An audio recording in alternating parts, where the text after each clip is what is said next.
neighbor over there.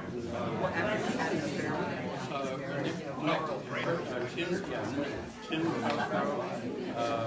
Mike Reberg and Nick Norris.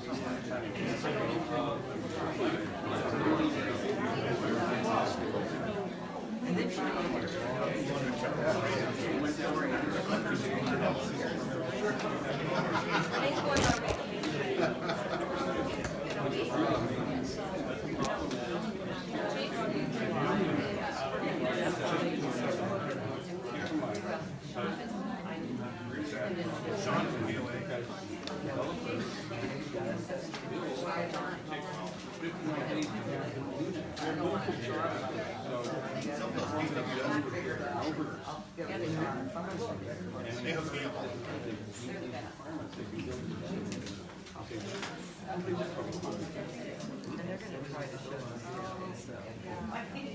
I'm not talking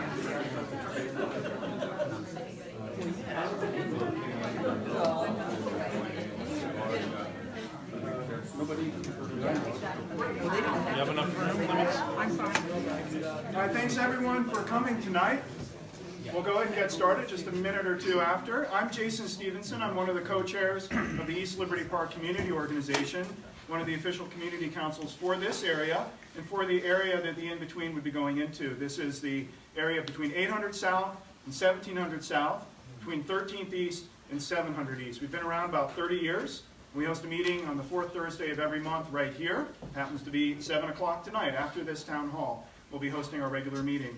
And what we are is we're a forum for local discussion, for people to come together, find out about what's going on in their neighborhood, discuss it, offer viewpoints. Sometimes they're controversial issues. Sometimes it's as silly as, what's going on with the sewer system. So, but it's all about community stuff. George doesn't think that's silly. I agree. It can be very important when it backs up. But what we wanted to do was have an open forum on the in-between. And I wrote up a couple ground rules that I hope could guide our town hall tonight. And I go over them with you, and if you think that's okay, we'll put them up on the wall, and we can refer to them throughout the evening. First is talk, listen, and respect.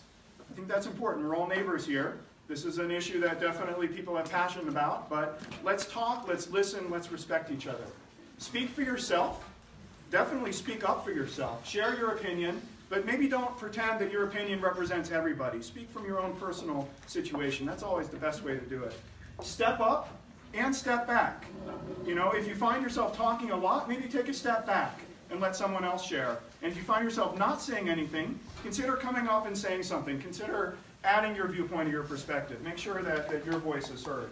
And last, no put-downs. We are among neighbors here, and so we want to keep this about policy and not make it personal. So those sound like good ground rules that we can all agree to? So I'll put them up on the wall here. I even put the tape up already.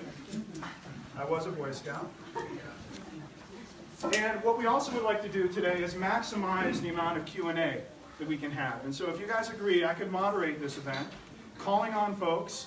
If you raise your hand, you have a question, asking your question, we'll get the answer, maybe a follow-up question, clarifying things. Make sure we get to the heart of the matter. And then making sure that everyone who wants to talk gets a chance to talk. We do have a hard stop time at 7 o'clock, so we wanted to go ahead and get started as soon as we can. The one thing I would say, though, is when you stand up, maybe let folks know the street you live on and your address if you're comfortable doing that, or just say that you're a resident of the neighborhood. But just let folks know that you're from here. That would always be a good way to remind us that we're among neighbors. So we'll begin with a short, very short, I believe, introduction from Aaron and from Kim here, and then we'll get directly to the Q&A session. And Jason, should we stand? Because the mic is for Facebook, not for the room, right? Or it's for Facebook, right? We are doing this live on Facebook right now so that people who can't make this meeting can watch it and will be recorded. Okay. Well, if you can't hear any of us in the back there, raise a hand and we'll shout louder. This thing's cranking heat out, so I'm not trying to back away, but there's a heater in the room. I'm Erin Mendenhall. I'm the Salt Lake City Council person for District 5. District 5 envelops 5 community councils. ELPCO is one of them. This is also my home council. So I'm here every other month with ELPCO, and I see lots of faces here we've never seen before. So if this is the way into being engaged in your community conversations, that's great, and we invite you back I want to thank ELPCO and Jason for organizing this opportunity on a week's notice, really. Thanks for holding the space for us. Jason's a great moderator, and I'm here to answer any questions you have. I also see a lot of city staff, mayor's administration in the room. Could you guys raise your hands? And I see the director of planning, director of community neighborhoods, the deputy director, David Lidback, Tim Cosgrove, our liaison, and probably some others in the room. So hopefully between us, we can answer any questions you have. All right, I'll just stand up really quick because I think it's easier to project. So I'm Kim Korea from the In-Between, and real briefly, I just want to introduce some folks that we brought to help answer questions. So this is Nikki Griffin. She's our new nursing supervisor, and she will be in charge of all the supervision of our patients at the new facility. Matilda Lindgren is our program director, and she's been with me almost since day one, and she really handles all of the resident care at the In-Between, and making sure that they're well provided for.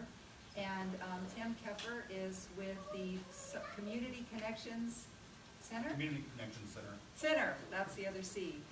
Part of the Salt Lake City Police Department downtown, and he works extensively with the homeless community. And Kim Russo's with us also. She's a case manager, and she has extensive work also with the homeless community, with people on the sex offender registry. Usually that is a hot button topic that's often a lot of people have questions about. I have several board members here as well. Jillian, who works with us inside, and Dr. Jeff McNally with Intermountain Healthcare. Intermountain partners with us to provide much of the hospice care at our facility because, of course, our folks typically lack health insurance, and Intermountain is gracious enough to provide charity care to the most of our terminally ill patients. So with that in mind, I just wanted to just briefly say, I know a lot of you have a lot of questions. There's a lot of fear. There's a lot of concern. But we really do share a lot of common ground. So I understand where you're coming from. We all do. You know, any change in your neighborhood is dramatic, and even if this building were sitting empty, that would probably still be a concerning thing because lots of things happen in empty and derelict buildings. But having a program like ours move in, I can see why it would cause concern. But we all share the same goals. I mean, we want to be safe. We want our kids to be safe. We want our neighborhood to be safe. And we share those goals with you. So we treat the In-Between in its current location like our own home. Our residents, for them, it is their home, even if it's just for a short stay. They take a lot of pride in that home. And we take a lot of pride in that home and ensuring that it is safe. We want it safe for our staff, our residents, our volunteers, and the rest of the neighborhood. And that's a top priority with us. It always has been since before we opened our facility, and we're going on 3 years now of operation, and successful operation, I would say, so, and a peaceful operation as well. So I just hope you understand that we share those same goals with you as far as having a safe, a peaceful neighborhood, and a pleasant neighborhood and all of that. And with that, I would just like to have Matilda say a few words. Since she really does a lot of the patient care, really all of it, I just wanted her to talk about our philosophy in the house a little bit. Yeah, like Kim said, we just are really basically operating a home. Everybody kind of takes care of each other in the house. They're really proud of where they live, you know, being housed, period. They're very proud of that. Like Kim said, I've been there since almost day one. I've never had any major issues. As a matter of fact, a lot of our residents keep a really sharp eye on the neighborhood. We've actually stopped a couple of vehicle burglaries, as well as, you know, somebody kind of sneaking into homes.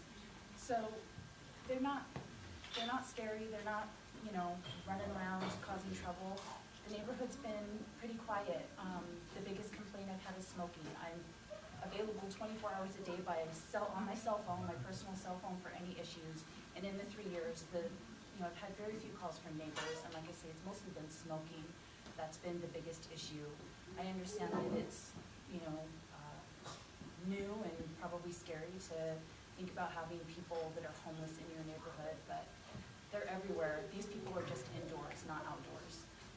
And they're being watched very carefully. We keep a really sharp eye on our house. We have 24-hour-a-day staff. We have security cameras. So I won't keep talking, I'll let you guys voice, your concerns and questions and answer them as they come.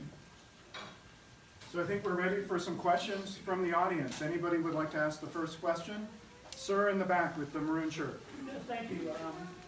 Someone brought a flyer around my house, a few days ago, and I got the impression from reading that there was really no clear idea as to how many new residents are going to be there, or, they have, this kind of, is it so many residents, or so many beds, or is there a certain number that's going to be, and it's going to stay at that number, or is it going to possibly increase over time? I think that, as you said, I don't speak for anyone but myself, but I think most of us in this area understand that we have an obligation like the rest of the city and county. We can't say, well, yeah, those are great, but not in my neighborhood. We have an obligation, but it's just, I think we all need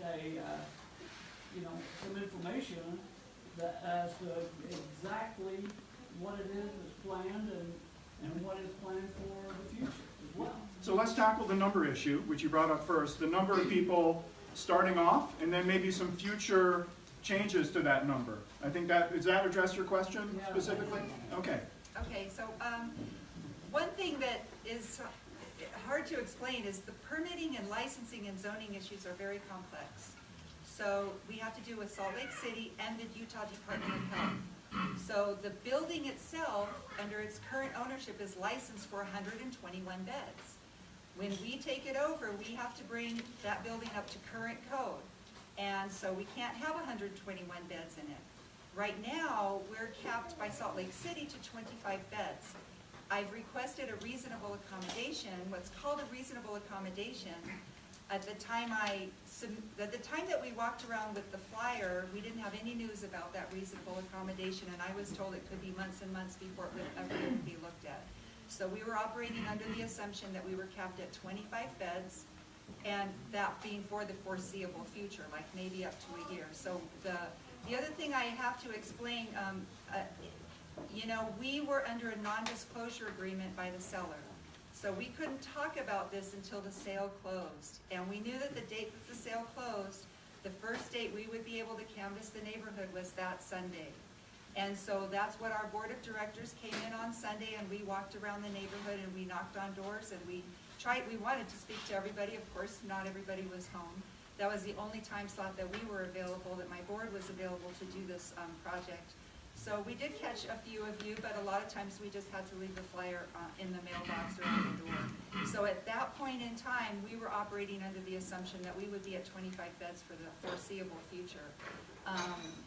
The building itself would probably be 75 beds. And there are variables there. So I know it's frustrating that, Kim, just give us a number. I can't quite give you a number because we might be able to bring some rooms up to code and we might not have the money for that. So even, projecting 5 years down the road, I would say 75 is about the most that that building would hold. So I'm sorry I can't be more precise on the number right now. Right now it's 25. We can operate with 25, and that's what we're limited to. If the reasonable accommodation is approved, then we still are limited by what the building will do. So I had asked for 85, probably 75 is the most that it would do. It might be limited to 50, but I'm sorry I can't be more specific with the number. It's not that I'm trying to be untransparent or dishonest. That's how permitting and zoning goes when we're dealing with entities that approve these things. So it's kind of a little bit out of my control. Couple more questions. Let's go over here. Ma'am, right there on the wall. So as I understand it, you have an exemption from the Utah State Department in regards to licensure for the facility. I want to know who's responsible for oversight. Who's coming in and checking basically if there's a restriction on rights and evacuation policy in place, making sure that medications are not being filled with the controlled substances are adequately regulated, making sure that volunteers aren't inadvertently abusing this very, very vulnerable population. As I understand it from the TRIB article today, you don't have psychiatrists available, what kind of bereavement counseling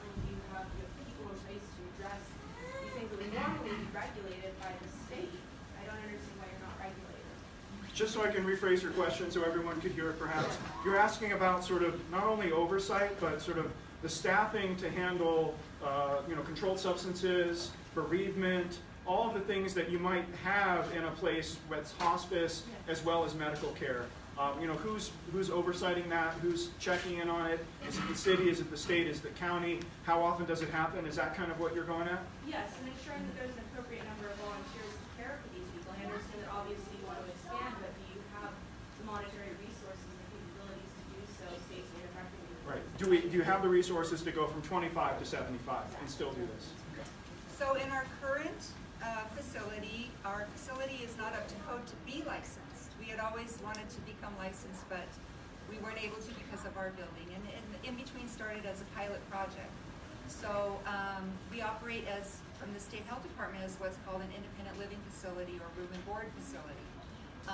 We don't require licensing. It's not that we're exempt from licensing. This is not something that is required to be licensed. But we do work really closely with our medical providers. So Intermountain, again, being the primary medical provider, their hospice team, just as if they were going into your home to deliver hospice care, if they come into the in-between to deliver hospice care and something is not appropriate or unsafe, they are obligated to report that to the authorities, and then we would be inspected. So we've never had that happen. It's not just Intermountain that services our residents. Other hospice agencies do service our residents and home health agencies. Many of our residents, not many, but a few, go into clinic appointments and aren't serviced in home. But it's the same type of oversight right now that anybody would have in your own home. So in other words, if there were an issue, they would call Adult Protective Services, and somebody would be out really quickly to resolve that issue. We've never had that happen. Now, when we move into the new facility, because it is a licensed skilled nursing facility right now, it is capable of being licensed. So we will license it as an assisted living facility, and we will have to comply with state regulations for all of the medical oversight that's required for an assisted living facility. Kim, can I ask a clarifying question? Yes. Was the mission at Hillside an assisted living facility, or was it something It different? was a skilled nursing facility, so Okay. that's like the highest level of care in these types of facilities. One of the highest requires medical director, director of nursing. It requires nurses on staff 24/7. Mission in that building at any given hour really requires about 40 staff. So that, again, with the parking and all the congestion on Sherman and 13th South is related to the number of staff they have at any given time. Most of the residents don't drive, but they might get, the Mission residents get more visitors than our residents do. Our level of staffing is significantly lower. So our nurse doesn't have to be there 24/7. She has to supervise the CNA staff but for an assisted living facility, it's quite a lower level of staffing. So we might have 10 to 14 staff at our highest staffing period at any given time.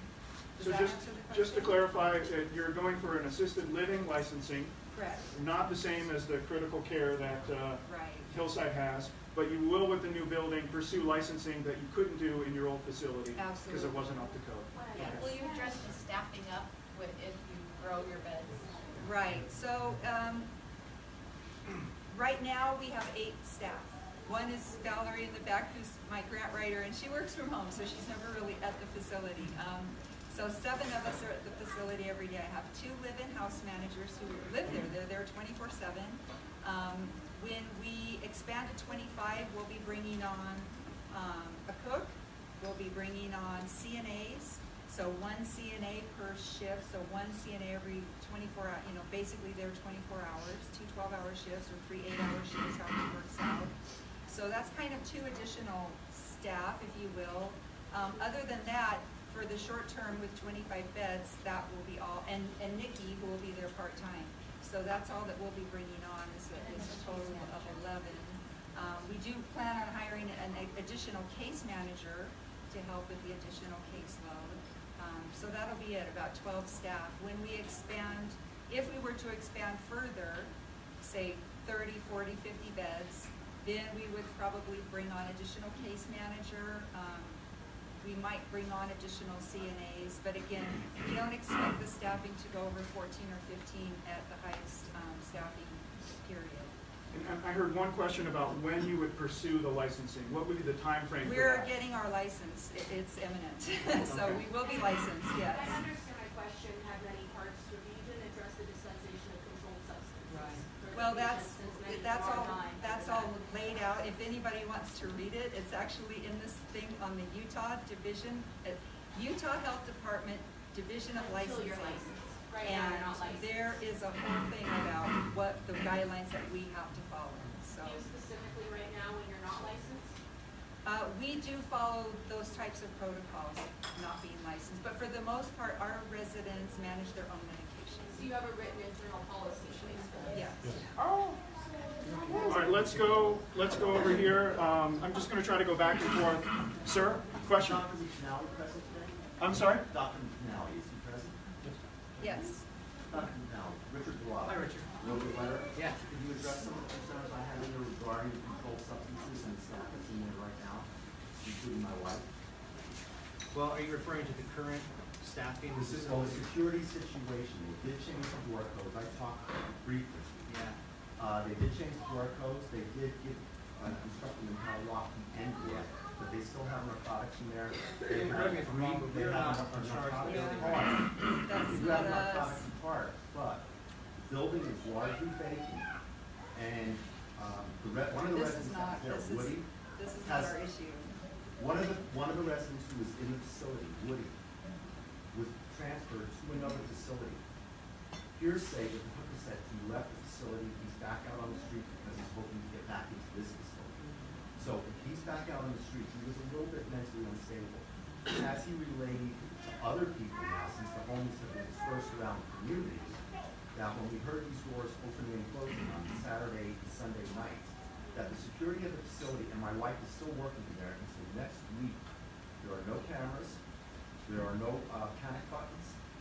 And so, yes, the front door has been secured, but what are we doing to ensure the safety of the people who are presently in there dispensing narcotic or have control of narcotics? Are you referring to I did raise this Hillside with or the DEA. Goshen? Hillside. I did raise this with the DEA. Yeah, I'll by just the say way, this, the rest of the room, this I has have a nothing to position. do with the in-between because we're not operating the building. We purchased it and we are leasing it back to Hillside, to Mission Healthcare Services, until they are able to transition their last resident out. And so, we don't have any control over how they operate their business. I will say that everything is secured, the narcotics are secured, they're, down to only 2 residents, and so the staffing is very light. They took your complaint very seriously. They did change the locks. They do have cameras all over the building. It's just not very apparent. All the monitors for the cameras are down in the secured room. But Mission is still operating their skilled nursing facility to the level to which they are required to operate. But that's all I can say It doesn't about sound like that. they are the best answers for this, No. but let's follow up afterwards and make sure that we get your answer you want. Let's go back over here. Ma'am, right here. Okay, so I Can you say your name too and where you live? I'm sorry to Sophia interrupt. Anderson, I live on Princeton. So I read an article about your previous, well, where you still are right now, I don't know if you're still functioning. And quite a few neighbors had written in and said that you were housing 2 child molesters. And none of the neighbors could know who you're housing in there because you're not licensed or anything. You don't have to follow any laws, you can do whatever you want. So I went on there, they're totally child molesters. There's an article on there that says the most dangerous man in American Fork. And you were housing him and no one knew. So if you move into Hillside, and I have 4 little kids, and you move in there and you house these people, and we don't have any knowledge of it because you're not accountable for it. And my kids roam the neighborhood, and one of those crazies grab my kids, you will be responsible. I don't know why you didn't check your neighborhood for a building first. Why didn't you check for a building that you could build That's on a your second street? issue. I would love to. Let me just repeat the question. The concern was about child molesters How at are the we Goshen gonna- facility how are we gonna- and whether or where not are we they will going to be know? at the new facility and Where what the can transparency I go will as a be. parent to Yeah. know who is being housed there? Okay. Tim is So going to let's- answer this question. Yeah, we'll get an answer for you, ma'am. Why don't you stand up? So Yeah, as you can far as say. anybody that's had a sex offense that's on the registry, you can actually go onto the state registry on a daily basis and it updates. And that's wonderful, but how do I know that they're at that location when they're homeless and she's taking them into Hillside? So How do I know that? by checking that website, like they But- can't put out but how do posters. I find that? They're obligated to self-report. Yeah. And when they They come have- in, we actively case manage them to ensure that they So are I'm gonna go on self-reporting. there and I'm gonna be able to say, so-and-so is currently at Yeah. I Hillside. think you actually can look on a map. Yeah, This is the map, this is Yeah, right it'll do a around radius. our utility. If the map is updated, if you've updated your records, they have It's 3 not days us. to register. So if I was to ever put in somebody that was on the sex offender registry, whenever I assist them with getting in, I would update it at that time. I think, sorry, can I interject? Sorry if I may. I'm Bill Underwood. I live immediately to the west of what is currently Hillside. I think the point is you're inviting that. You're inviting it. That's the I think that's the concern. you are Like, welcoming it into Right. our It neighborhood. doesn't matter if you can find out Take it about to it. your house. There It is, is now on the I want to south. remind That's people about the being ground invited rules, to the please. The ground rules are keeping it not personal, talking about But policy. this is our neighborhood. I know, but It'll be personal. we'll get better answers. Okay. Where do So you live? the Does question this is about affect you? transparency, Does and I this want to affect know you? whether or not the in-between is going to have a community advisory board that members of the neighborhood can be on and can set policies and help watch this. Is this something that the in-between is yeah, going to do? absolutely. In fact, Okay. we have a sign-up sheet. Is that going around, Jillian? Can you grab a show and pass it around, Jason? So first off, sex offenders represent a certain percentage of the population. In our history, so I'm going to say catastrophic thinking. I'm just going to throw that word out there.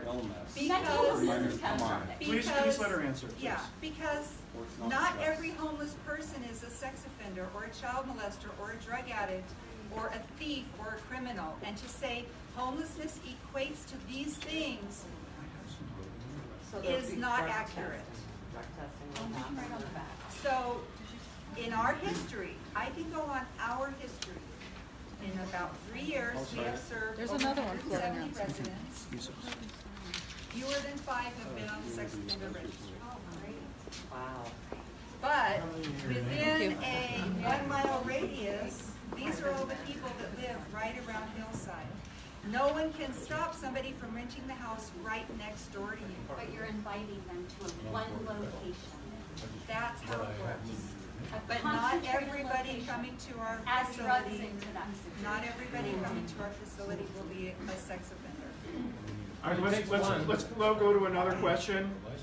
Ma'am, over here. Well, it's a related question, but more general. But what is the criteria for someone to be admitted, including all of that other kind of issue? But how sick are they? Is it really hospice where they will only live 6 months, or are you going to be having people come in a clinic form of situation? That's a great question. Let's get to the bottom of Age it. is a factor, because I'm more worried about you having very young people come in a clinic situation than having a sex offender that's terminal. So the question was, who is going to be at the in-between? What are they going to be in hospice? Are they going to be recovering from surgery? Are they going to be getting chemo? What is the mix of patient population that you work with right now? And if you can project into what you would see if you were to expand as well. Most of our residents are referred from hospitals. The hospital will just send them back to Rio Grande Street if they can. But the hospital is obligated to do a safe discharge. So if the individual is still too medically frail to be discharged back to a shelter or streets environment, the hospital is kind of stuck.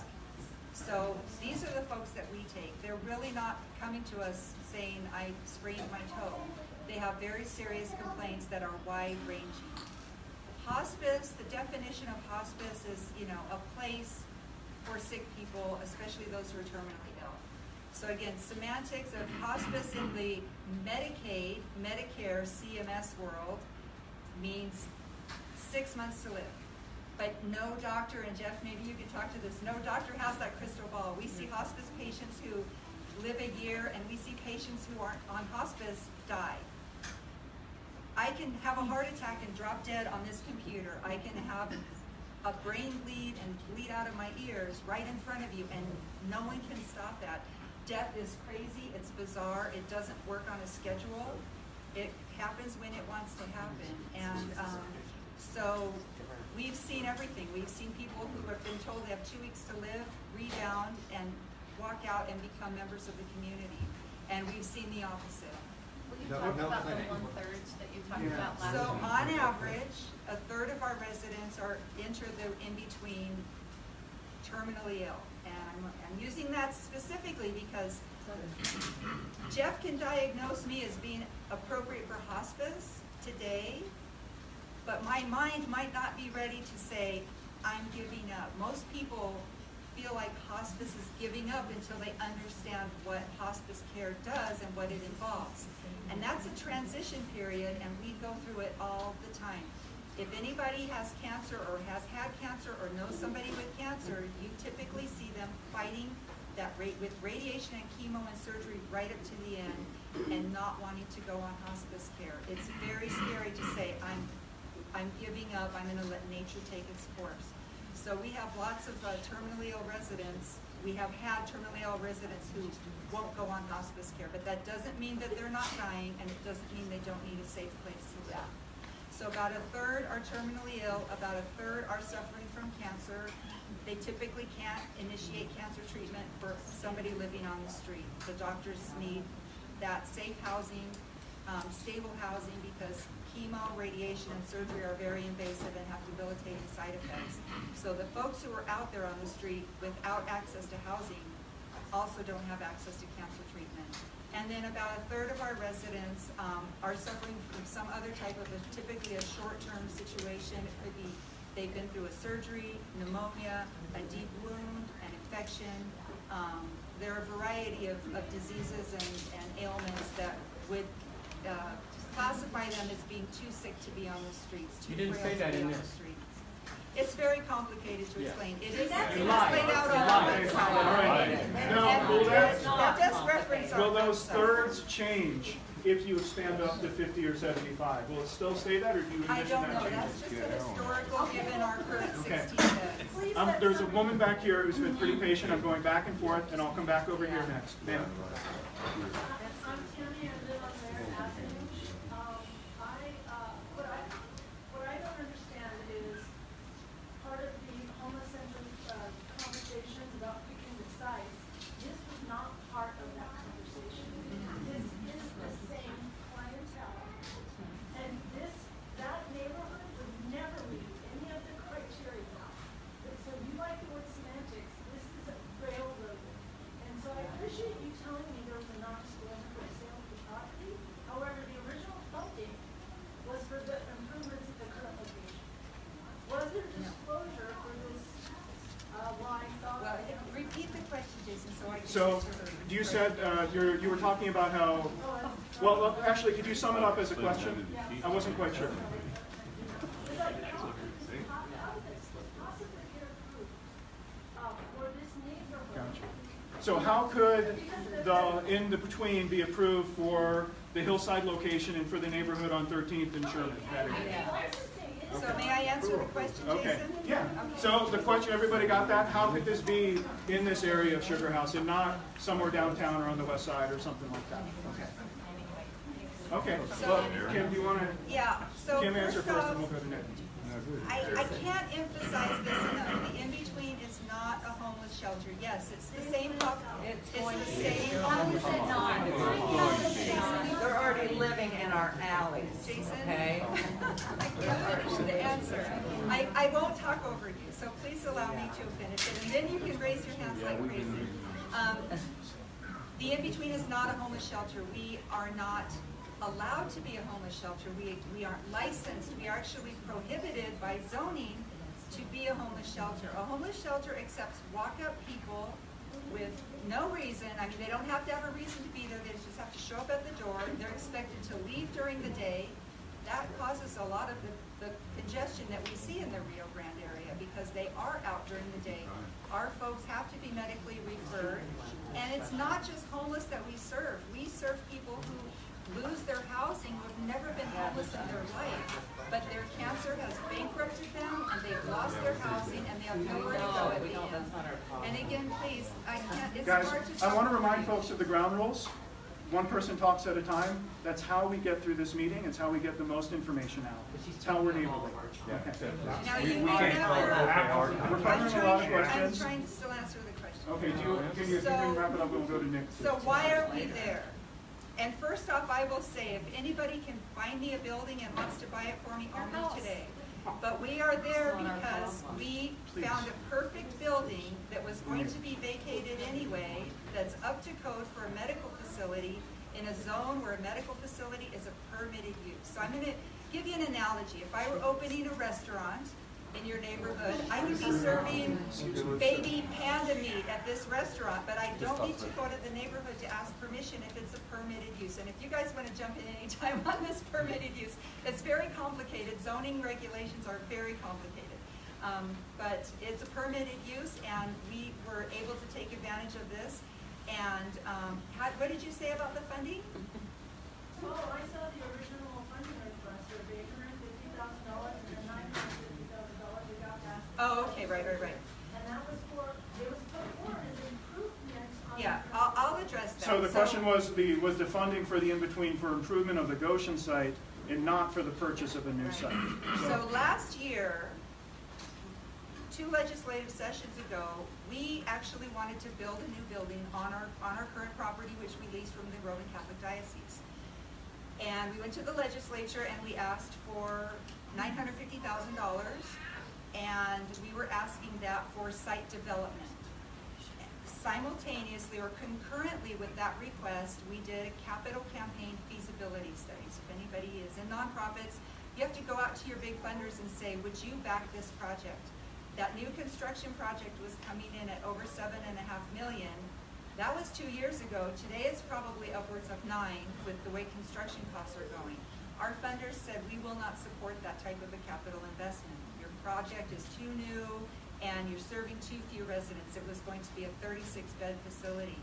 Simultaneously, last fall, we found out about the Hillside property, and we got into discussions, and our legislators loved that idea, and so did our major funders. So the big foundations in town said, yes, we love the idea of rehabbing a current facility, and so everybody supported it. So it was hard for us to not talk about it because we were very excited, and I do believe in transparency. That's why we went to the neighborhood before we did anything else. As soon as we were able, we went to the direct neighbors, even before we held a press conference. I didn't want you reading about it in the paper.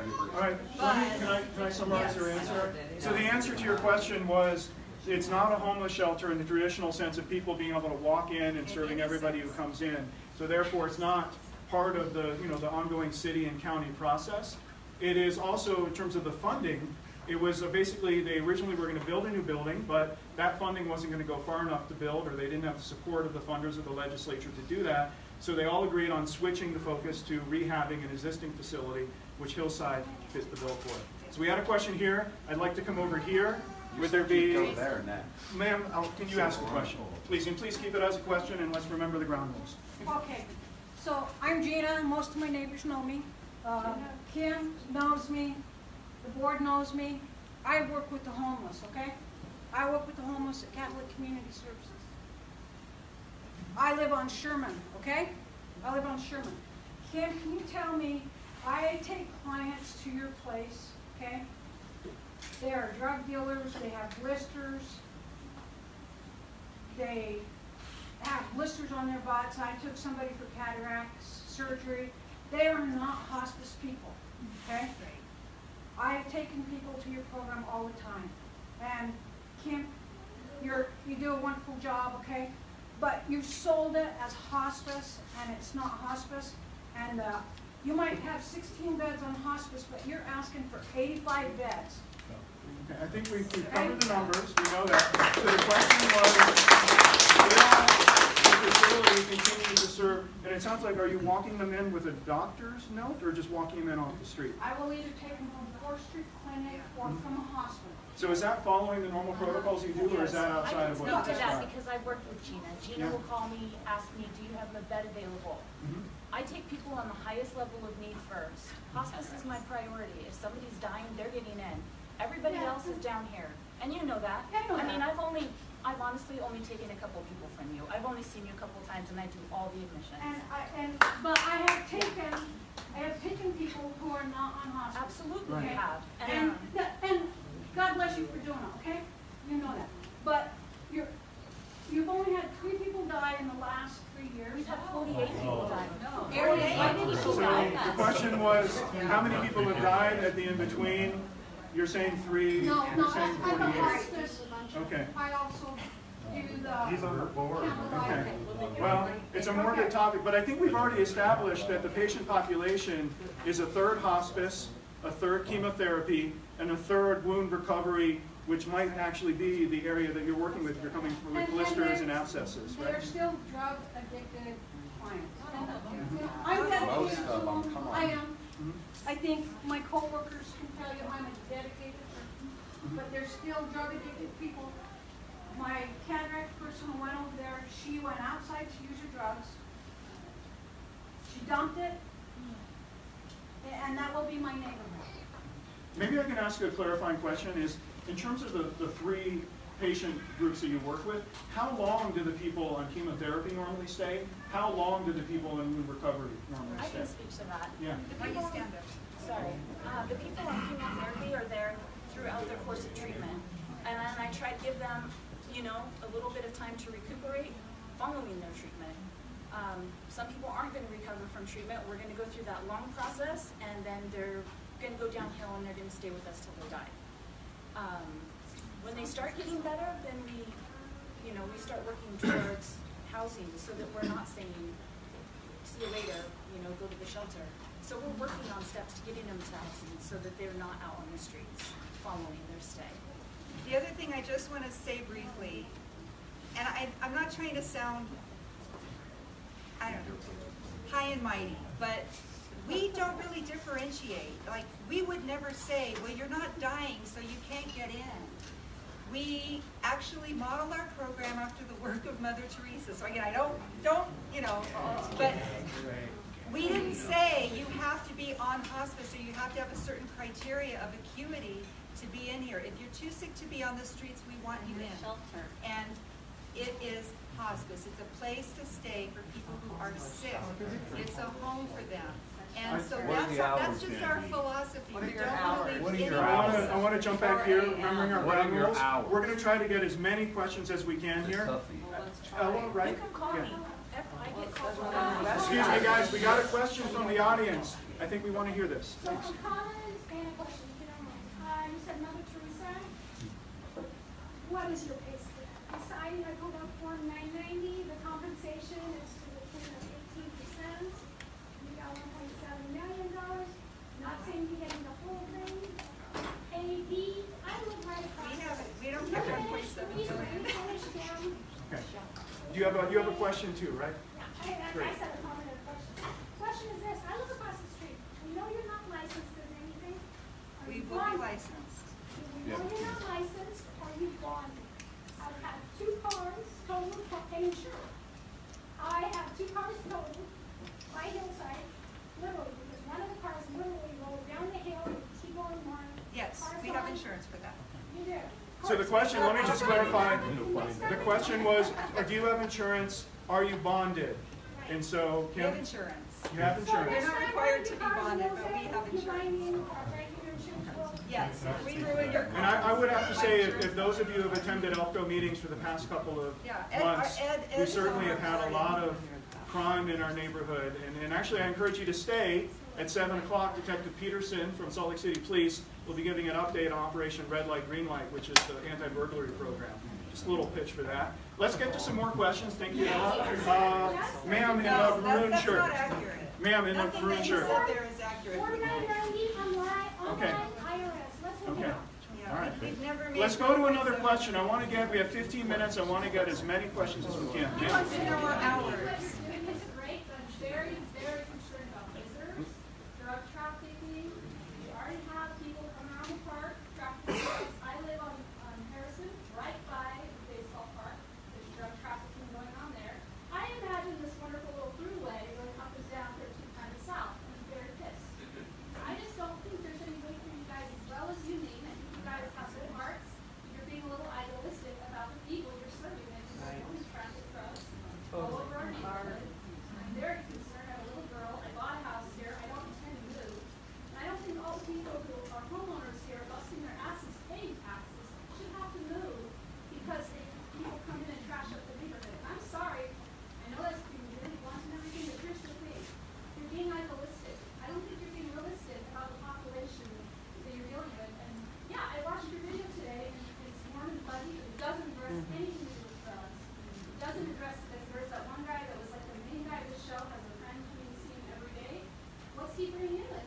So I think your question was about visitors. What is the visitor policy?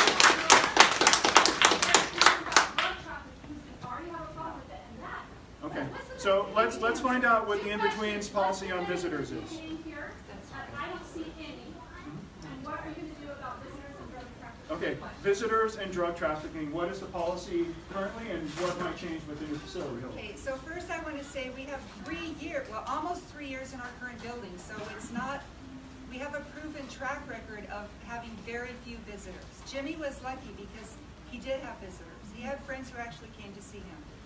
98% of our residents don't. Some of our residents are fortunate enough to have some family that we can either reconnect them with or that they will come visit. Their family is not drug dealers, it's not homeless people. The folks, once they get into our facility, are typically alone.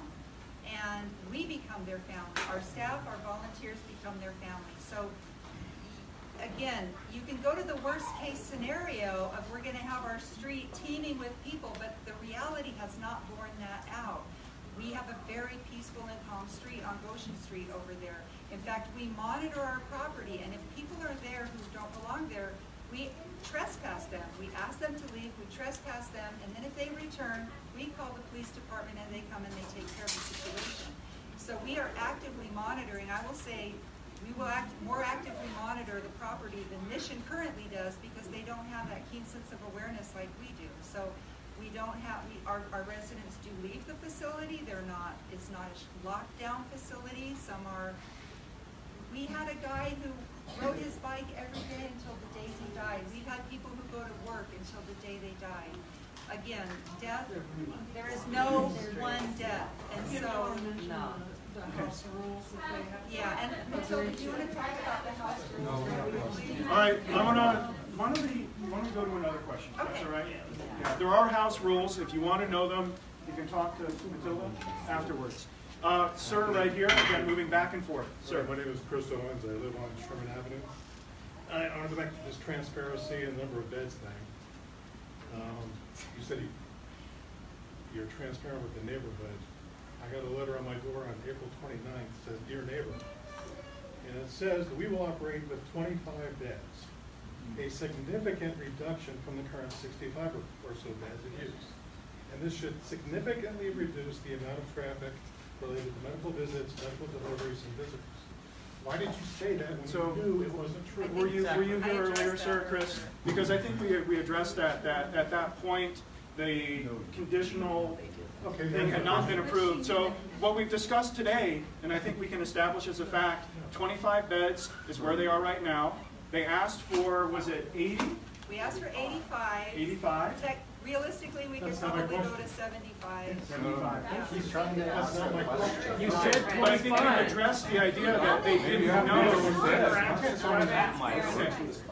So, okay, go ahead, sir. No, you were selling this is a reduction from 65. This is going to reduce traffic. This is like selling point. This isn't like, oh, you know what, we can't give you all the facts right now because we're in closing. This was a deliberate misleading. Absolutely. Again, at the time that we handed the flyer out, I was limited to 25 beds. Then you should have said that. It was literally within the last week or so. I think we can have an opinion about whether or not it was live or whether it was moving with the information available at the time. Since we've addressed this, and this is more of going back over previous topics, I'd like to move on to a new one. Ma'am in the black shirt, you've been raising your hand. Yes.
question though? Yeah. We'll get to it. We'll get to it. Please be quiet. It's hard to hear. So, the question is, and I get it's a broad question for tonight, but if we're worried, if we're scared, how do we get involved in our communities, strengthen our communities across the spectrum, so that if we're worried about drug abuse, sexual predator, that we can get attention called that or something? Because I'd like to work with you. We All only right. have a couple We only have a minutes, so couple I minutes. can answer you. So a brief answer, and we'll go back to the. I think that's actually the crux of the point here, is that we are going to be neighbors. We're moving in, and we want to, again, build relationships with you, and we want to earn your trust. And that's only going to happen over time. There's a lot of fear right now. We do welcome you to, if you have any concerns, call us. We can only address your concerns if you speak with us. We can't address issues on a private Facebook page. We can't get on Nextdoor yet. We'll be able to soon. But talk to us. We're all human beings. We won't, I don't think we have time to take any more questions, but I want to talk to this and emphasize. Becoming, please, let me finish. Become involved with our Neighborhood Advisory Council. Have your voice heard. We want to hear your voices. It won't stop us from moving in, but we So want to be. the answer is to become more involved, and I think actually the East Liberty Park Community Organization or other organizations are a good place to start. The Neighborhood Advisory Council for this, just like they're having for the homeless resource centers, is another good place to start. I want to get as many questions as we can. Sir, right here, you guys kind of asked a question, so I want to go to another couple. No. Okay, No. sir. Okay, thanks. I just have a comment, so it should be quick. And I respect everybody's opinion. I can only speak from my experience. I've worked in the homeless field for several years, and I know Kim from what she does in her organization. I do live in the neighborhood. I live over on Bryan Ave, so this is my community organization as well. I appreciate the services you give. They are needed. I think that there is not a way that we can turn these people away out back on the streets. I think that would be more detrimental both to them and to us. And I think that it provides a better living environment and safe for many things to do. So I appreciate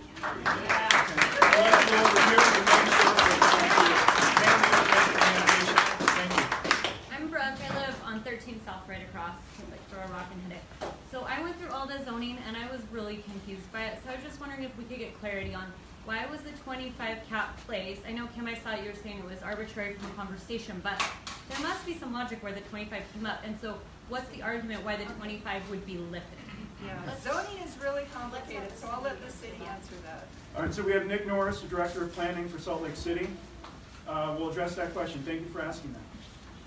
So a few years ago, the City Council adopted a new rule for assisted living facilities and similar types of things, and put a cap on it to help contain the scale and the size of that, and specifically in the institutional zones. So the institutional zones are scattered citywide. Every neighborhood has some of that. And so part of it was to help keep those types of facilities in scale with the neighborhood.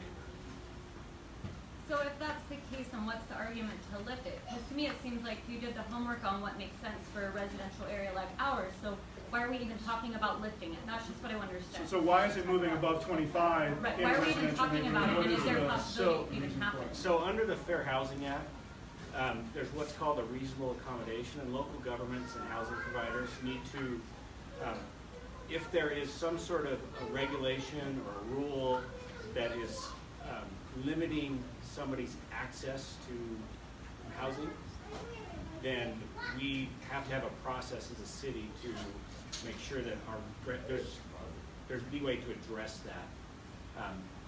We don't write that into ordinance because it's a federal law that we have to comply with.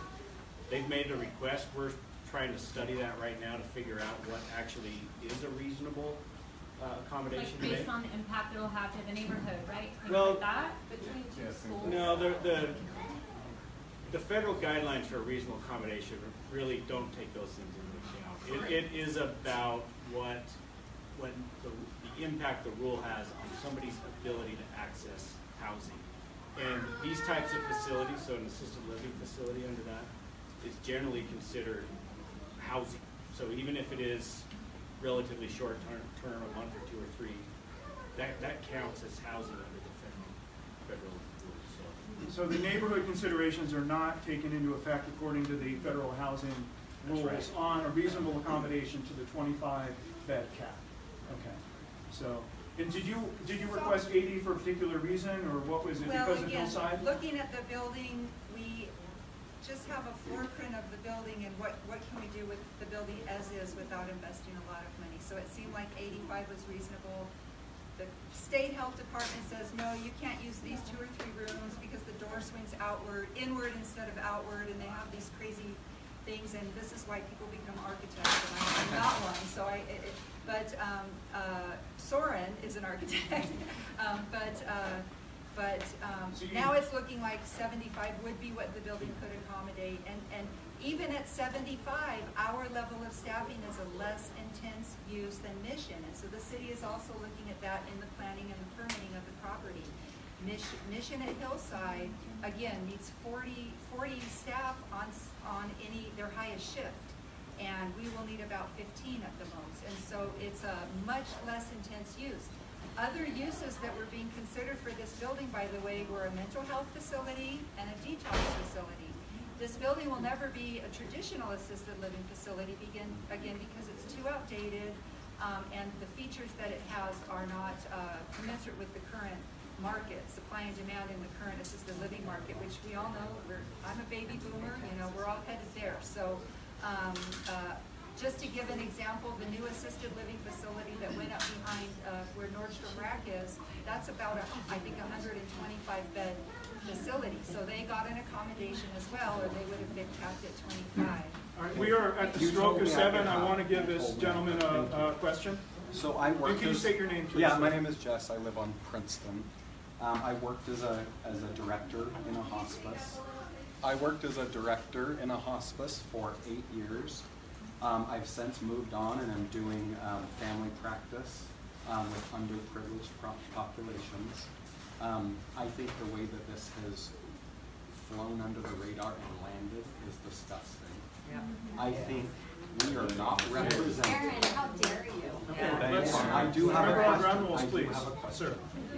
The fact that we are not represented is disgusting, and I would like to find out, how do we become represented in our neighborhood here? So how do we Throw you out. well, how do we please have a voice in this situation? You're acting like it's a done deal. So the question is, how do we as community have a voice in our neighborhood on issues like this? Aaron to answer this question. Aaron, you can ask it. Yes, did you speak? What did you find out? Well, the question was to Aaron. Let's hear it. I'm happy to address your question. And as we've heard You tonight. might want to stand up. Sure. People are trying to hear. Can you hear me? Charlie, can you hear me in the back? As city council members, if I was a congresswoman, if I were the mayor, if I were a senator, there is nothing that any elected official can do to influence a private property purchase.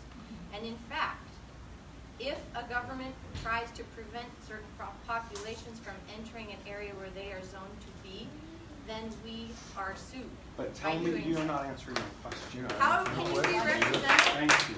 In 3 years about, you can run for my seat.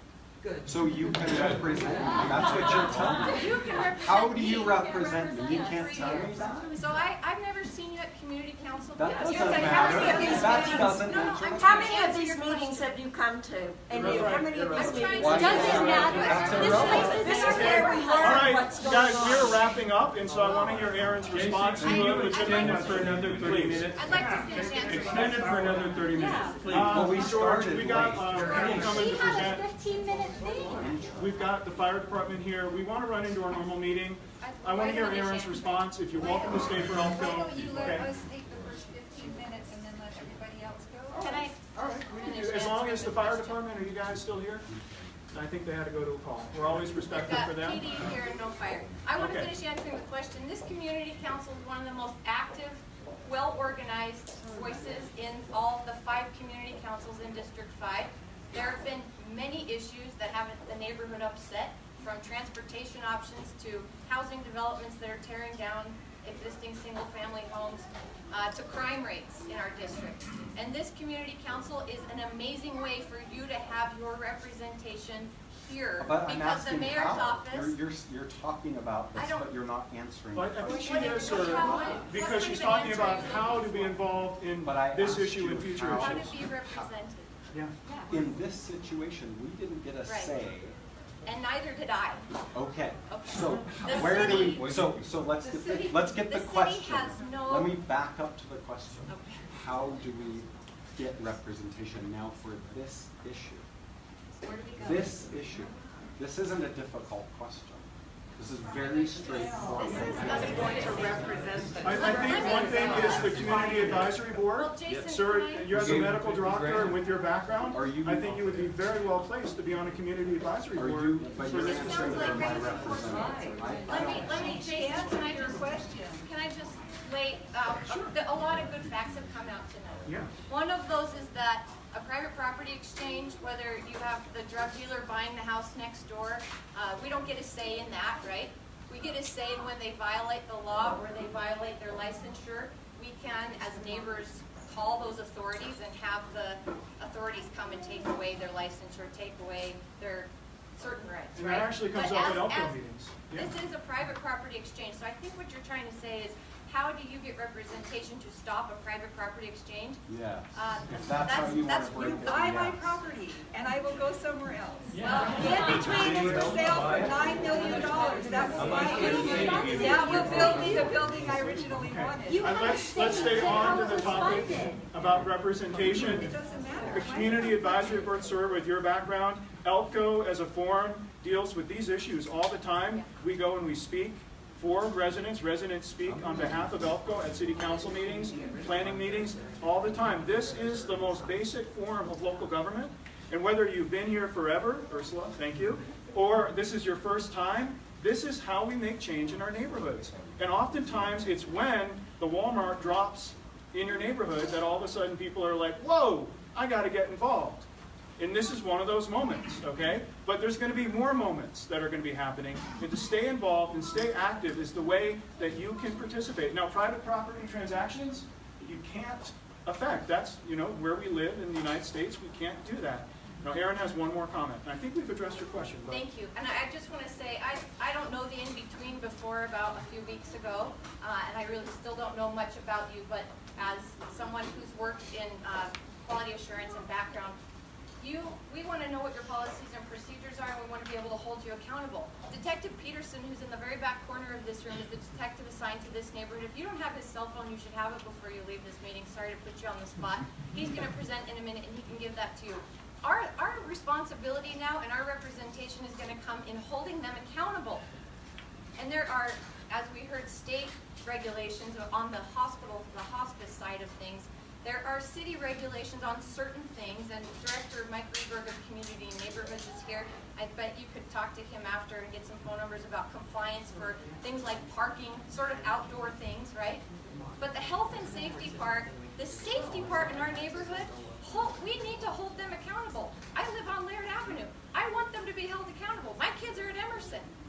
None of us want this to be a disaster, and by God, if it is, we're going to call them on it, and we're going to call the authorities in, and we're going to hold them accountable. So get these phone numbers. My phone number is on every business card I have. It's on my website. I want to know if it's going down. I have no allegiances here. This is a private property transaction. This is in the permitted zoning. So we got to hold them accountable through all of those means that we can. I don't know what else I can do for you. I cannot stop this transaction. The mayor cannot stop this transaction. You cannot stop this transaction. We got to do what we can to equip ourselves to shut them down if that's what happens, because they run it poorly. And if they don't run it poorly, then we keep giving our input. How is it a private property transaction when the state legislature gave you over $1 million. $975,000. Yeah, So plus 100,000 each year. Funding it. Let's move on to some other questions. We've gotten a little bit more time to take up the first 15 minutes of ELPCO. Suzanne, and then George. I'm Suzanne and I live on Sherman. How are we supposed to hold you accountable when you, or how are you supposed to be transparent and we're supposed to hold you accountable when you're not transparent? Because the information that we keep getting is not what you're giving. It's conflicting. So the question is, how can you hold us accountable? How can we hold you when Matilda has Given your put her concerns. phone number on every flyer that went out. It doesn't matter, you're You giving can have my the phone number. I information. will give you my personal cell phone number. If you have a concern, again, I'm going to reiterate, come to us. If you go to Erin and she conveys it to me, third party, I don't know who to talk to. If you're talking about it in a private Facebook group, I can't help you. But we Come to us and we will address your concerns as best we can. Remember, we haven't moved in yet, and so you're afraid of so many things that haven't actually happened. We're afraid because you're not So transparent. I want to go over some I can numbers. only say How that- many people know how many people are going to be the max capacity according to the reasonable accommodation? Anybody remember that number? 85. 85. And then the third, in terms of the patient population. How many people walked into the room not knowing that? A lot of people, I got okay? 5 numbers So we've right here on learned this something slide. today. I agree transparency is a process, and I think we will hold them accountable, as Erin said, as we move forward. But we can't I want to move trust to some her. more questions. George, your question. Okay, so what you're saying is if we set up a community advisory board, you're going to work closely with them.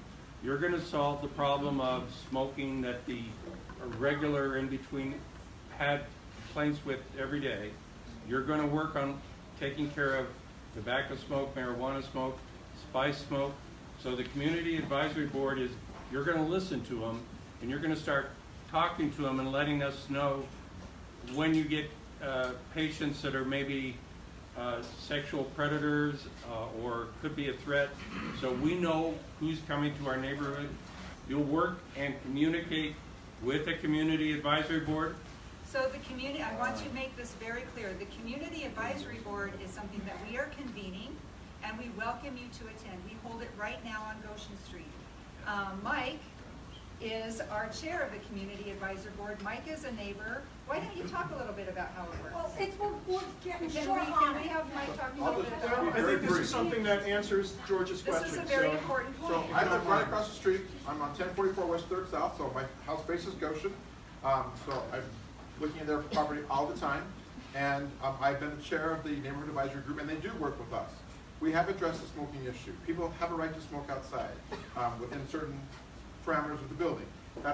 We can't stop that, right? But they've worked with us as neighbors to isolate to certain areas to prevent it from the smoke drifting into certain people's yards and things. Absolutely. And so we've had, I have not seen an increase in traffic in our neighborhood. People up and down the street, more so than was there before. In fact, there's a lot less traffic than there was a school there before. It's a program that we have. There were a lot of concerns. Many of these same things that you're talking about today were concerns when they came to my neighborhood. And I feel very comfortable in telling you that they were able to address those concerns. And we have not had an increase in crime in our neighborhood. We've not had an increase in criminal activity in our neighborhood. And again, as they talked about, we've actually gone to them and said, hey, we need some video camera footage of this home because someone broke in. Do you have that? And they've been able to help us with some of those things. So it is They've been scary. responsive then. Absolutely. And But it how is many scary beds? to have the, I'm sorry? How many beds? 16. Absolutely. 16. Not a big deal. I understand. It's a lot different with 85. I get it. I'm just telling you from my experience, they've turned out to be very good neighbors, and we appreciate them, and I think you'll find the same when they get to your neighborhood. And you're thrilled that they're leaving, right? Mike, how I'm many actually people? not, okay? I'm actually not. I wish they were still there, and I was excited about the new building. But I understand. I understand the opportunity. I don't work for them. I work for the school district. I'm on the neighborhood. I work for the school district, but I'm on the neighborhood advisory board because I live across the street. How many people come to the meetings? We've had 6 to 8 has been the most. They're not well attended, but we encourage it. We've invited people. We've explained, we've put in our community council newsletters on our Facebook page. If you're interested, if you have concerns, please show up. People have been calling Matilda if they have a concern. One of my neighbors, Dion, has been the most vocal. She has just called Matilda directly and got her issues taken care of. And so that's been a great communication thing. I talked to Dion just recently, and she's like, you know, I'm almost kind of sad the same way. But she's not. I'll be honest about that. All right, in the purple, back there, ma'am. Hi, Karen. I live on Sherman, so this is kind of one of my concerns. I don't mind the smoking, it doesn't bother me, but I'm really concerned about where that smoking area is going to be. What is your guys' plan? So our plan is to continue what Mission did. Their designated smoking areas on the 13th south side, on the west side. So there's a bit of a buffer because we have our, maybe it's 8 feet or 10 feet wide sort of side yard there. And then I don't know exactly where the next house, how close the next house is. But the northwest corner of the building will be our only designated smoking area. So it'll be that, I think they park cars there right now, the car parks there right now.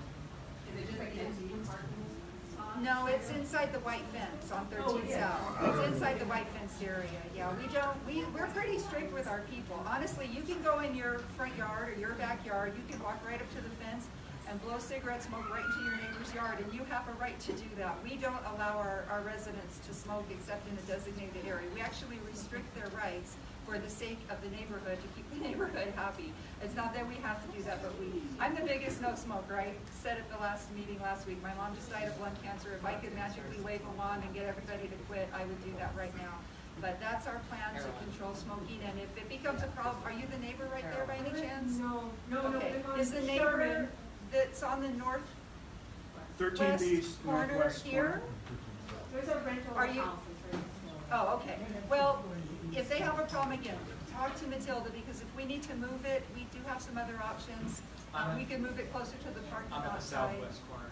You're on the southwest And corner. there's a big buffer of backyard there. It's Yeah. probably not gonna be an issue for. Are you on Sherman now? Right. Okay, On that's So Sherman. southwest, immediately the southwest corner. The smoking area is actually where it is right now Yeah, for it's Hillside. We're right. not moving it. Any other questions that we can go through, sir? Ella, please. Gentleman right here in the t-shirt. What's the typical release protocol for patients after Release they're, protocol? yeah, like if When someone, they're done with their care. yeah, Well, if somebody dies, of course, we call the mortuary and they're Right, taken but- away. Other than that, like cancer treatment, as Matilda was saying, we'll typically keep them for a few weeks after their treatment's over. Typically, it's when are they well enough to go back to the street? We need to turn over those beds, so we do try to get them stabilized so that they can go back. In that process, we're trying to get them housed or do shelter diversion to get them moving in with friends, family, something that's not a street solution. And So do it's you not turn as- them out the front door? yeah. Well, what do we do usually? We Do take you them. transport them, or? Yeah, we usually will transport them and give them a ride. Yeah. Okay. Okay, question, anything on this side? Ella, do you have a question? Let's break down the funding, please. I'm a younger person, I would love to know the funding. So the question is, can you break down the funding for how the in-between is funded? How were you able to purchase it? Who financed it? How much did you get? We were able to secure 2 loans, one through Rocky Mountain Community Reinvestment Corporation, which is a group that consolidates bank loans for CRA, Community Reinvestment Act, which are loans specifically for nonprofits. They gave us 1.9 million, I'm sorry. And then we were able to get a $1 million loan from the state of Utah's Olin Walker Housing Loan Fund and combine those together and purchase the building. So this, again, it was all independent. It was under non-disclosure agreement. We weren't allowed to talk about it until we were released from that non-disclosure agreement, and that was put in place by Mission Healthcare, and they had certain legal obligations, and they required it as well. They required it. We actually didn't want that because we wanted to go public and start raising money months ago for this thing, but we were not able to do that. So we had our hands tied in that respect. Does that answer your question, And Ella? how Do you much have did you get from the state, county, city? The state of Utah, so if you have a problem with this, talk to your legislator, but the state of Utah, and those are our elected senators and representatives, agreed to contribute $975,000 toward this. Now, let's put that into perspective. Shelter the Homeless Board is getting 10 million from the state for the 3 new shelters that are going up. Not in the 27, thank you, David, 27 million. So we're, compared to what's going on in the large shelter system, we're a very small piece of that pie. We might serve a few hundred a year. They're serving many thousands a year. Is that in a residential area, that one that got those millions of dollars? There's a shelter in our There are a couple that are in residential. There's 700 East and High Avenue. Is ours? Yeah. As dense as ours? 700. What about your operating funds? Where do those come from?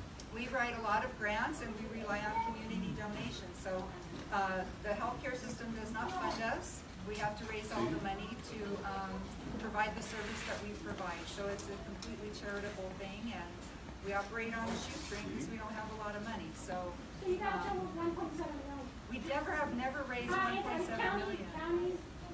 County office sent me back, it was 1.7 something million. I think that, you'd have to show me that and see. I would love to show you that. Our annual revenue has been around 400,000, Valerie, right? Yeah. Let's get some clarification. So, sir, Yes. My name is Ed Heidenfeller. I'm on the board of directors. I'm the vice chairman of the board. I'm also an officer of a bank, and we're investors in the Rocky Mountain Community Reinvestment Fund. Up to this last year, the in-between was funded 90+% by private donations. We applied for a grant from the state and from the county. We got it. However, we were going to build a building and do a capital raise regardless of whether we got money from the state or the community, either way. So this helps us. Our intent is to still raise that money, pay off these loans, so we're debt free, and then the operating funds will still be raised through private donations. Does that help answer your question? We cannot then claim that we have no money. You know, we're operating a shoestring. There is money coming in. Those are appropriated for capital purchases only, not for operations. Again, I mean, we can't spend the money in a way that they don't appropriate it. So the funding from the state and the county was for capital for the building? For the about capital 2.9 purchase. million?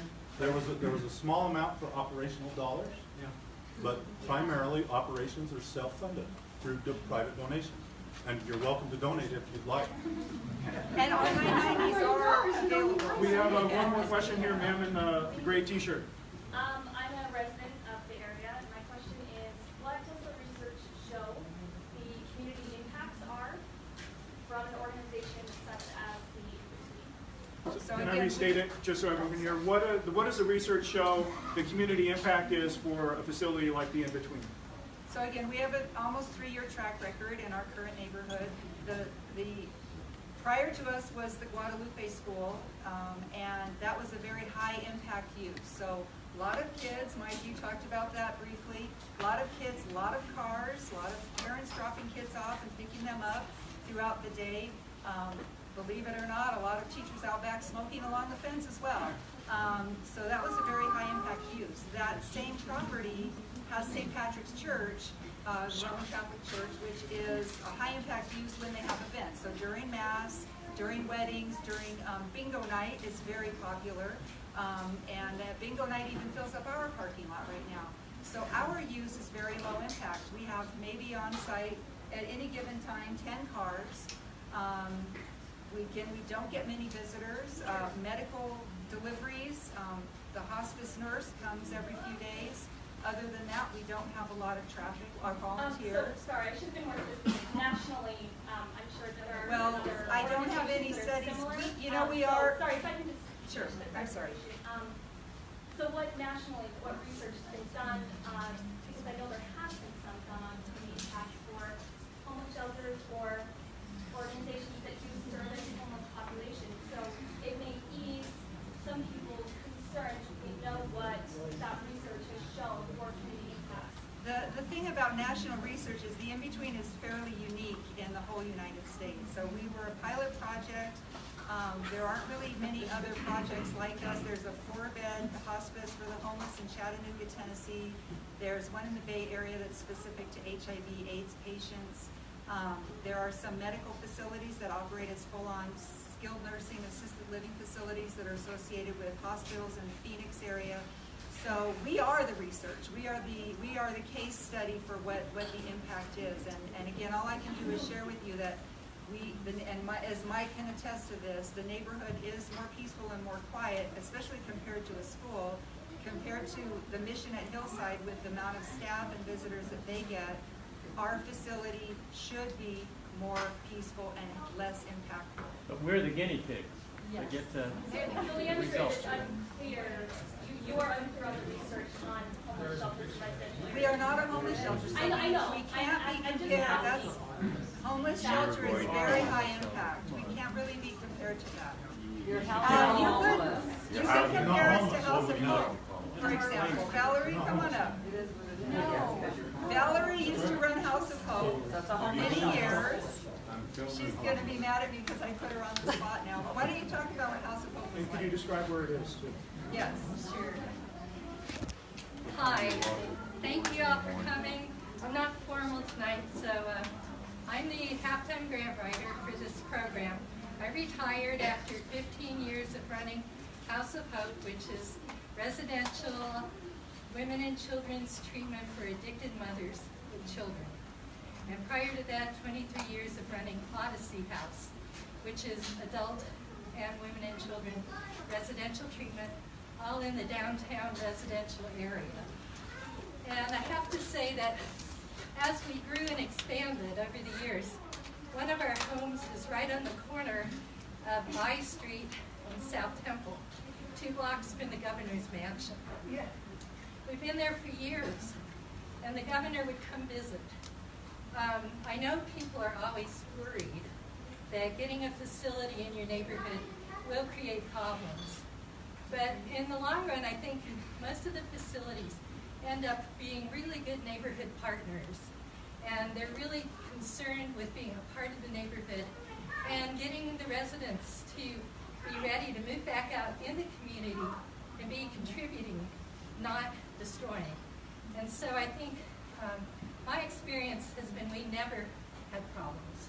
And we had a place in Provo also, right in a major residential zone. You said women and children, though. Yeah. That's But different than sex also, offenders. Odyssey House had adult males. You know, to follow up on your question, ma'am, Right up in the avenue. we'll do some research at ELPCO and we'll find out if there's any studies that we can point to and we'll put it up on the ELPCO Facebook page. So we can get some folks to do that. I appreciate the question. Any questions over here? Ma'am in the black, and sir, then we'll go to you.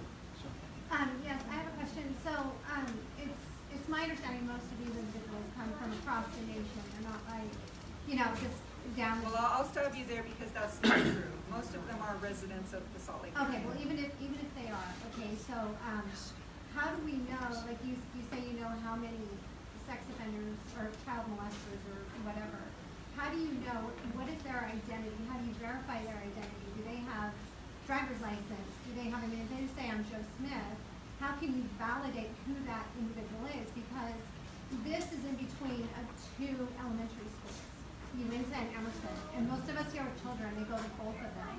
So as much as our hearts go out to them and, we want to get them through it, when you hear the word hospice, you think of people who can't really get out of bed, but that's just a third.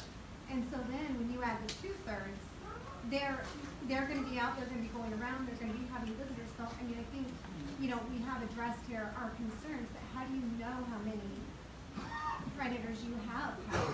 So the question was, how do you verify the identity and perhaps the sex offender registry status of people who are currently at the in-between and in the new facility? So we have, it's a medical referral. We're not, like Kim said, we're not allowed to have people walk up and say, I have cancer, I need to be here. So it's a medical referral. So we're getting medical documentation before these people are coming to us. So that's. But how do you know? If they say I'm Joe Smith, how we're do getting you them from know? the hospitals. The hospital has case managers who also have to identify the They know who patient. these homeless people are. They can't lie to the doctors. Do you want to address that a little bit too, and how you identify people? Well, a lot of times on discharge from the facility, if they ask it upon intake, just an overall overview, and the client usually, in most cases, not 100%, but in most cases, says, I'm a registered sex offender. And at that point, they've signed a release and it's passed on to the in-between, where they in turn, once they take residence, have them report faithfully to that, to the police department. Within, I would say, 24 hours, you guys are on the ball doing that. So on an honor system? But I think the question is, how do we know that the hospital has the right information Right, I mean, do they have to give initially? social Are there any security medical numbers providers and here who work in hospitals who might be able to? We are or- generally getting their social security numbers, their ID, you know, things like that. We're getting those from the hospital. And just, just as a side note also, I understand your concern. My kids went to Emerson. We lived in the area for a very long time. I'm very familiar with the neighborhood. I know there's the schools there. I understand that would be a concern. We do have a good track record. We have 3 years. This is not a new thing that we're going to try out. And I understand that the beds are going to be more. This is not tomorrow or next week we open up with 85 beds. I won't allow that. I've addressed my concerns with Kim. I'm not comfortable with that. This program's only going to grow as we can manage it. It's going to be 25 beds right now because that's what I feel we can manage right now. So that's where we're at. So can I just ask, when you said they're all Salt Lake residents, so if someone from San Diego is coming through and gets hurt, they're not allowed, they don't get taken into the hospital? No, I can't. This is a great example. I had a man call me from California that said, my brother is a truck driver. He checked into the ER last night because he couldn't breathe, and they told him he has lung cancer, and he's in really poor shape. He has checked himself into a motel. He only has enough money for 3 nights. I don't know what's going to happen to him.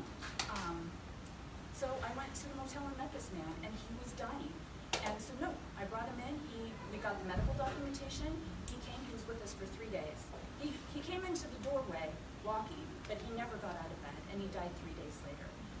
We'll take anybody that needs it, that meets the qualifications for a stay with us. So because from what I've seen, the homeless population has grown in Salt Lake. You see a lot more of the they're more visual than It's you what we see. Well, then they're out a lot more. So I don't know. I'm not saying one person's different whether they're a Salt Lake resident or not, but to say most of them are Salt Lake residents. Most of them are 70% or more, as documented by 4th Street Clinic, are Salt Lake area residents or Wasatch Front area residents. There is a myth out there that, and sometimes it happens, other communities put somebody on a bus and send them here, but for the most part, these are folks who grew up in this area. They're not transplants. Not all, but by and large most.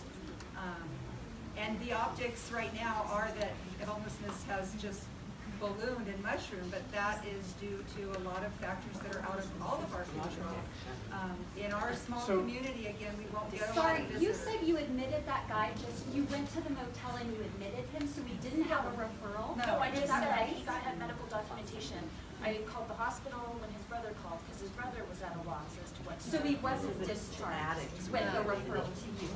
No, I called the hospital. No, he didn't discharge from the hospital with the referral. I got the medical documentation from the hospital. No, they don't have to come directly. We never stated that. I'm sorry. I said most do come directly from the hospital. But they all have medical documentation. They all have to have a medical referral. Yeah. I'd like to, we have some people waiting to present at a regular ELPCO meeting that we had scheduled to start at 7. I'd like to do 2 more questions, and then I'd like if you to continue your discussion, you're welcome to outside, but I'd like to get some people who haven't asked questions and maybe some new questions that haven't come up. So I'm going to go 1 here, the gentleman right there with the sunglasses on his head, and then ma'am, if you don't mind, right here. These will be the last 2, and then we'll go outside. What time are you all ramped up, ready to go? When is it?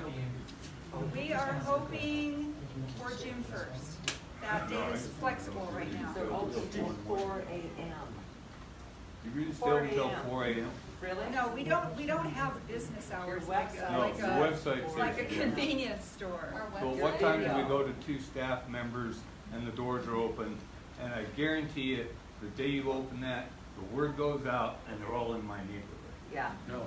Well, Yes. I'm glad that you said that, because And you got 2 people up there. when we started, he's worried about the day that the word gets out and all of a sudden there's this migration. Well, they of lock the visitors. doors down there in the afternoon and say, that's it. Well, let's get an let answer, me sir. answer, Let's find please. out what the protocol is. So we actually, when we started at our current location on Goshen Street, we had no historical record, and so we didn't know if there would be a mass migration of people from Rio Grande to Goshen, it's only 6 blocks. It's not a very long walk. And we opened the doors, and guess what? 0. These folks don't get visitors. I can't impress upon you this much. They are abandoned. And people don't come and visit them. The crew that they hang with on the street could care less about them once they go. That's how it works out there. Except for drugs. No, it's not. Yeah, no, it's not true. They are with the kid. We don't On your expect to see video, it it there says you're either. open and accept clients until 4 a.m. And on the website it says It's that. on your website. It's It's on your website. video. We watched it right before we came down. So in a practical sense, Check it out. That's is it a weird. 4 a.m., 4 Don't you p.m. think? mistake, or what's going on? You know, if Matilda gets a call from the hospital at 9 o'clock, she might admit a patient at 9 o'clock. It rarely happens. The hospital typically wants to discharge in the morning. Most of our admits are during normal business hours. We don't take walk-up traffic. They've got to have that medical referral. So I don't know where that is. And if you want to show me, I'd be happy to see if I can fix it. Ma'am, I promised you a question. I'm sorry, but go ahead. I'm just curious how active your clients are, and is there going to be a curfew where you have to be, like, we do have a curfew. Let me repeat the question. Your question was how active the clients are during the day or night, and is there a curfew for the facility? I mean, it varies, but we do have people that are fairly active. Like Kim said, some people actually have jobs, and they go to their jobs.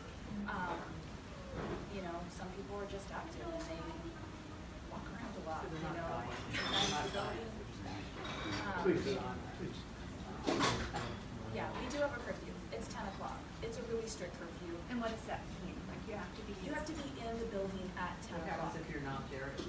Then you're usually kicked out unless you call me before 10 o'clock. That's probably my #1 rule is you call me before 10 o'clock if you're not. So there's a 10 o'clock curfew, Miss the bus. and if you miss that, you're kicked out, but you can, sometimes you get calls from people. Sometimes they'll call. I missed Yeah. the bus, or you know, something will happen. Just like in real life with my kids, they'll call me and say, "Mom, you know, you can't make it by 10 o'clock." And Can then you we drug can test these people?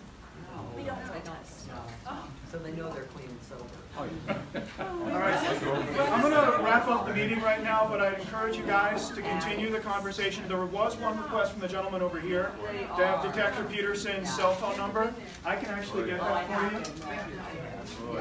And can I just It's have on the back. my board members raise their hand real quick and stand up, because if you Yeah. want to come talk to a board member, these are all my board members. If you want to talk to Nikki or me or any of us, you're welcome to do that.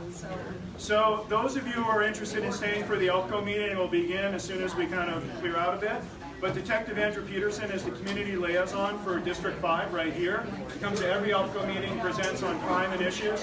His cell phone number, get ready to write this down, 801-381-9174. 801-381-9174. He's the police officer standing outside. He will present at our ELPCO meeting coming right up. Maybe able to address some of the issues. Detective Peterson, I just gave out your cell phone number. Anybody who has any questions, please continue your discussion outside. We're going to switch over to the regular ELPCO meeting, where you're welcome to stay.